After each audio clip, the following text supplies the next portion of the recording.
start recording. So Nordic Walking Groups on Facebook started as just a little project of mine, just to start getting people interested in Nordic walking. And so this is one of the webinars that we do. And the idea is to answer questions, especially from beginners, beginning Nordic walkers.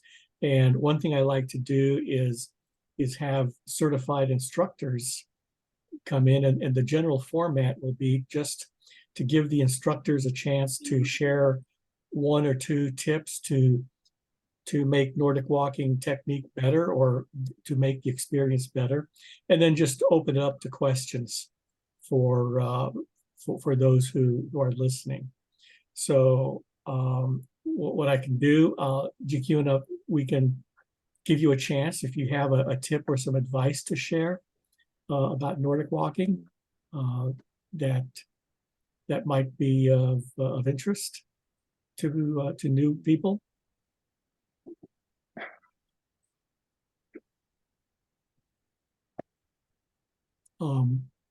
So most of the questions that people asked when they replied or when they responded to the announcement, most of the questions were all about the technique and the gripping the poles. They want to know how they can remember to release the grip, on the backswing, because they say that they're always holding all the way through. So, do you have any thoughts about how they can, what kinds of things they can do to remember to, release that grip off their poles? I have one thing from when I was learning. Sure. The instructor told me when I drew my arm back kind of with force, to visualize that I was throwing something away, like releasing a handkerchief or something. So when your hand comes back, it opens. So like to visualize throwing something away, and then your fingers release. And I find that helps me. Yeah, you just want to throw that away, just like that. Right. Yeah. Good. And one exercise that I used to practice when I was learning, if I was out shopping or somewhere and I did not have my poles, what I would do is, when I walked and I swung my arms on the front swing, I would close my fingers, and then when my arm goes back for the backswing, I would open them, and then I would just do that as I walked along, just to train myself on that motion, so that then I have a pole here, so that on that motion you're bringing it up, and then you're releasing it. And I would do that. I would just do that when I'm walking along, and just by closing my fingers like that.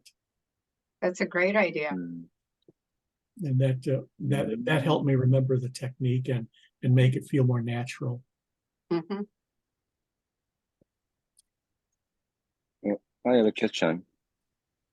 Really, when you backswing, is your leg is like this or like this? When I do it, I go like that. You stretched. Yeah, it's I keep it somewhat straight. Yeah, and sometimes I might bend my wrist like that, but generally, I'll go somewhat straight, maybe a little bend. So when I teaching my class, the young guys to like this, back stretch like this.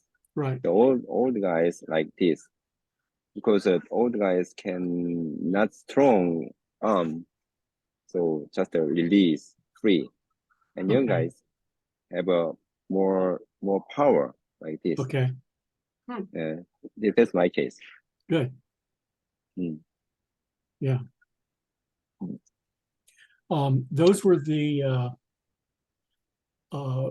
that was generally the focus of the questions that people responded to. One instructor said that during training, she would have the students, I think, hold a twig in their fingertips to train them to keep a loose grip, and then they can release on the backswing. So that's that was one of the tips that were shared. Any other tips that you've heard?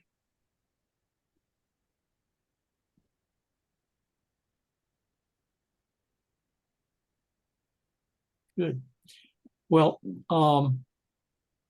I have one when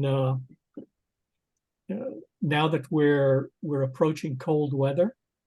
I wanted to share something that I worked out anyway, and that's Nordic walking and wearing gloves. Mhm. And what I used to do was I would put the gloves on like so. I'd put gloves on, and then I would put my pole,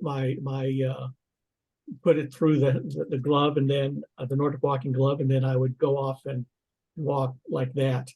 The problem that I noticed for me was if the gloves were quite heavy, if I had heavy, thick gloves because the weather was cold, I found that if I had heavy, thick gloves, it was very hard to get it through the Nordic walking glove. But what I figured out was I would take my glove like so, and I would just stick it in here first. I would stick it through first, and I would put the thumb of the glove through the thumb hole of the Nordic walking glove, and then I would be able, let's see if I can do this without making it fall over. It was easier for me to put the glove on. It generally works better when the glove is thick, but I could put the glove on and it's a thick glove, and then I'm able to get it through, and then I can put it on. And usually, if I have the glove already tucked in there, it's been easier for me to put the glove on. So that was something that I worked out for Nordic walking in cold weather. Are there any questions on other aspects of Nordic walking? I'm interested. I think your group might have done it too. I'm interested in some of the groups that do drills before they walk. You know, on some of the videos they're doing drills. I'm sorry. On some of the videos I've seen, the groups are doing drills. Right. That's really interesting to me. The warm-ups and the drills before Nordic walking. Yeah, lots of interesting moves, and I think I've seen Jikyun's videos. Yes. Where you've been leading warm-up drills, right? And I think I've seen some of those. Okay. You have to go now, so thank you for joining us. And we look forward to seeing your photos and videos in the group. Good. All right. So, yeah, a lot of the ones that I've seen are look like full body movements Yeah, where they're moving arms and legs together, and right. that's always a lot of fun to do. When I was in Cape Cod in Massachusetts, I joined the Mhm. Nordic Walking Group there, and we shared ideas on different kinds of warm-up exercises, and that was a lot of fun to Was do. that just recently? Yes, a couple of weeks ago, maybe Oh, 3 weeks okay. ago by now. 'Cause I saw a video, I saw a post on that, I think, on Yeah, Facebook. You yeah. really get around. Well, we tried. I like to combine it whenever we travel. We travel quite a bit now on vacation, Mhm. and so I try to get in some Nordic walking and connect with people. Oh, that's great. The Facebook group, is it is it a gathering of lots of different Nordic walking groups around the world? No, this Facebook group is it's just people who find it on Facebook who are interested in Nordic walking, and then they join. So they are from all over the world, though. But it seems like there's walking groups like in England and Oh yeah. then in every, so there's a lot of little groups that join the Facebook Nordic walking group. Is that how it Um, works? Mostly individuals who might be in those groups, Okay, but I've seen somewhere some instructors or some groups with their Facebook page, they'll join as well. okay, I But see. there are a lot of groups around the world. There is a next year I signed up for a Rhodes Scholar trip, and it's Nordic walking in the Netherlands. I think I've seen that. Yeah, I'm signed up. I got a space on that, so I'm kind of excited. But they walk 8 miles a day, Wow. so I got a lot of training to do. Yeah, start working on that. Yes, yes, Well, I'm excited about that. yeah. But that sounds fun. You'll have to let the group know that you've done that, and then we can, pay attention to it when you actually go. Yeah, yeah, yeah. I'm excited. Um, I do look up once in a while and look at other countries and think, oh wow, it'd be great to to go to another country and join different groups that are walking. Yeah, yeah. I was hoping the Seattle area had more, but I can't find anybody here. Um, Um, well, I think they're there. Um, One time we were in the Seattle Zoo and I saw a Nordic walker oh, going around that zoo path there. yes. And I did a session this summer, just kind of a fun walk uh, in uh, in Maple Valley at the park there. You And know, I saw that. I we had saw several that. people show up. Yeah. So that was you there. You do get around. Yeah, Yeah, yeah. I don't drive, so it's hard for me to get, it would take 3 hours to get there by bus. So Well, stay in touch because if I do it again, I'm going to say that that will be in that area, and if you have several people who are interested and there's a park near you, I'll just come out there and we'll do a fun walk. I oh, usually bring my training poles with me. oh, that's great. That's great. Yeah. So Yeah, good. there's lots of areas by the University of Washington, you know that obviously, but Right.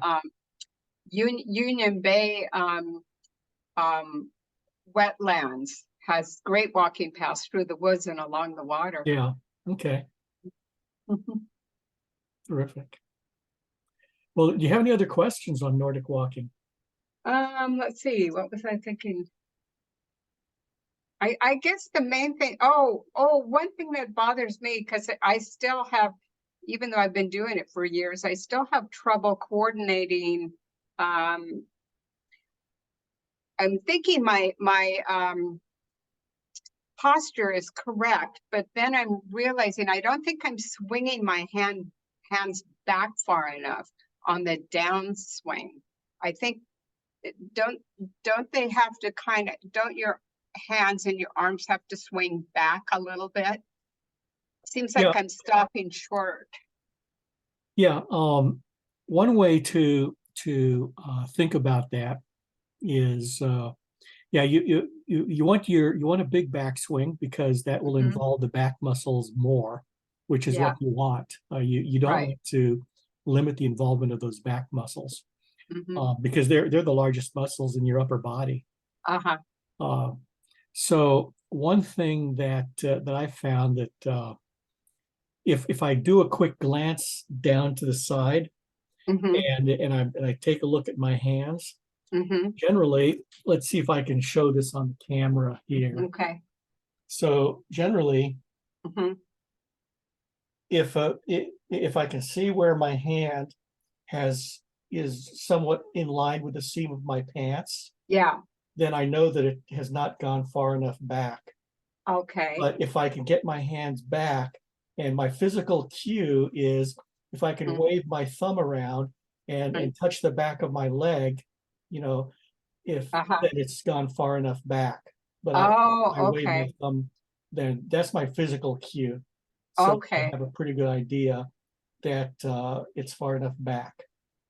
I might be So, okay then.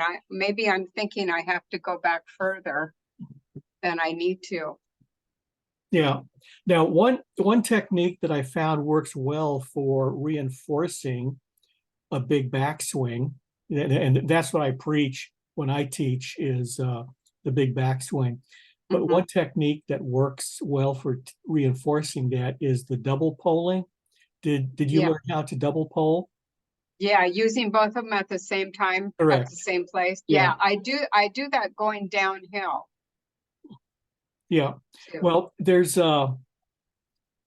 something about double polling for me that when I do that, it's very easy for me to really get Mhm. my arms far back. And Okay. when that happens, when I really get them far back, I can start to feel a stretch across Across my your chest. chest. I can feel Okay. that stretch, and that's my other physical cue when I'm walking is if it's far enough back, I can feel some kind of a stretch up here. Okay. Then I know that my hands are going back. Uh-huh. But double polling reinforces that feeling. Okay, got that. That's good. Let's see, what else was I thinking? I had all these questions in my head and I didn't write them down. Let's see. Well, I will be doing this again tomorrow morning. Yeah, So yeah. Let's see. Oh yeah. Uh, when should I be focusing on trying to take longer steps? Or as far as stride length goes, is it you just walk normally, or did you try to lengthen your stride between steps? um, And how does that affect when you're polling? Because if you're swinging forward and swinging back, doesn't that make your steps go longer, right? Is that right? yeah, what I've noticed for me is when I shorten my pole, I experiment with my pole length a lot. I'm constantly Uh-huh. lengthening them and shortening them. But what I found for me is when I shorten my poles, my stride length shortens and my arm swing gets smaller. Yeah. When I lengthen the poles, it goes the other way. My stride length Uh-huh. gets longer and my pole length, my arm swing gets bigger. Right. Now neither one is the thing that you should be shooting for. You want to be shooting for what's optimal for you. Okay. And an interesting statement that I got from Karen Asp, who is a world record holder in the half marathon and full marathon length for Nordic walking. Mm-hmm. She said that if you want to walk fast, you shorten your pace, or you shorten your stride. And Oh, so that's another factor. And so I play with the stride length and arm swing, and I do that by lengthening and shortening the poles. And I'm constantly experimenting with it. And at some point, you start to figure out your Goldilocks length. You know, which one is just right for you. And I'm experimenting with the pole length and stride length and arm swing for this time, mostly to see how it helps me speed up my walk. mm-hmm, mm-hmm. I want to see what the effect is on my pace. So I've been experimenting with that, but you probably would be more interested in just what is a good optimal cruising pace for you, and then Right. what is the stride length and arm swing that makes that possible, Uh-huh. and then what your pole length, your corresponding pole length would be to facilitate that. You Right. you want the pole you want the pole to land, so you have your front foot, your lead foot, and your rear foot in your stride.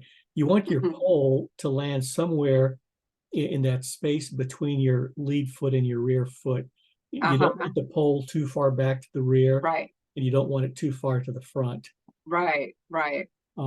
So you would just experiment to find the Mm-hmm. optimal one, because you do want to have a stride length where you can maintain a pace that is Mm-hmm. brisk, but it doesn't lead to joint strain or making you more exhausted than you really need to be. Right. You know, I have a good book that has really helped me, Nordic Walking for Total Fitness. Do you know that book? I think so. I Suzanne Nottingham. Yep, yep. Yep. It's a That, good one, and the one by Klaus Schwambach is a good one too. how do you spell that? Klaus Schwambach. Hold on, let me pull it up real quick.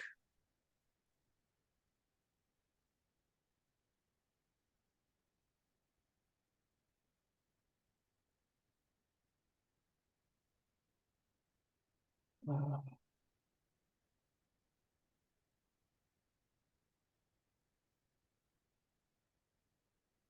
so his book is The Ultimate Nordic Pole Walking Book, Okay.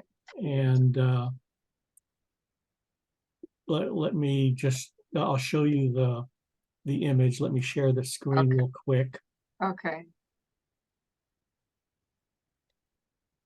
So there, can you see that okay? Oh, It's an yes. Amazon Yes. page. Yes.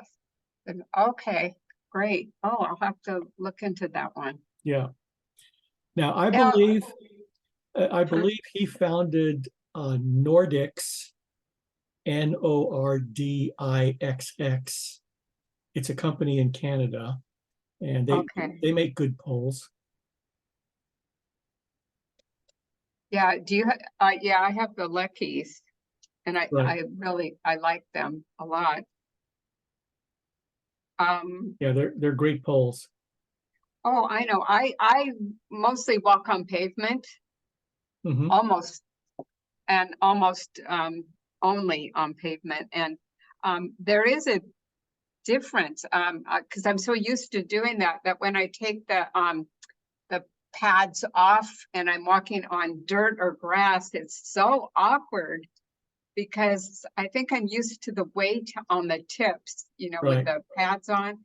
And also you have to lengthen your poles, don't you, when you take the feet off? They seem really short to me and they bounce around.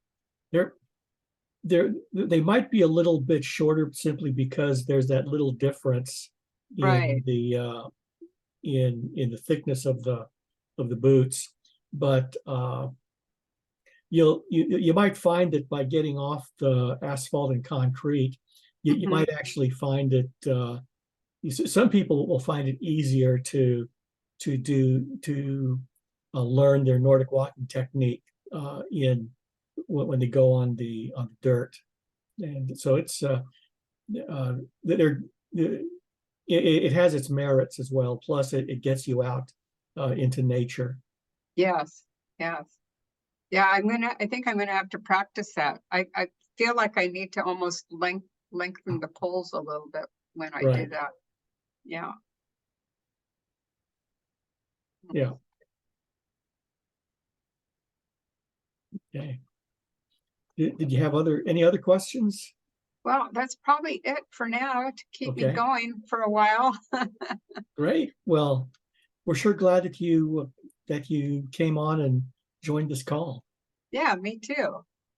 I'll be And I'll be looking on Facebook and see what everybody's up to. yeah, don't hesitate to share photos and all of your Nordic walking Yeah, experiences. yeah, Everybody enjoys seeing those things. great, great. I'll do that. Terrific. Thank you. All right. Well, good night, and have a great rest of your weekend. Yeah, you too.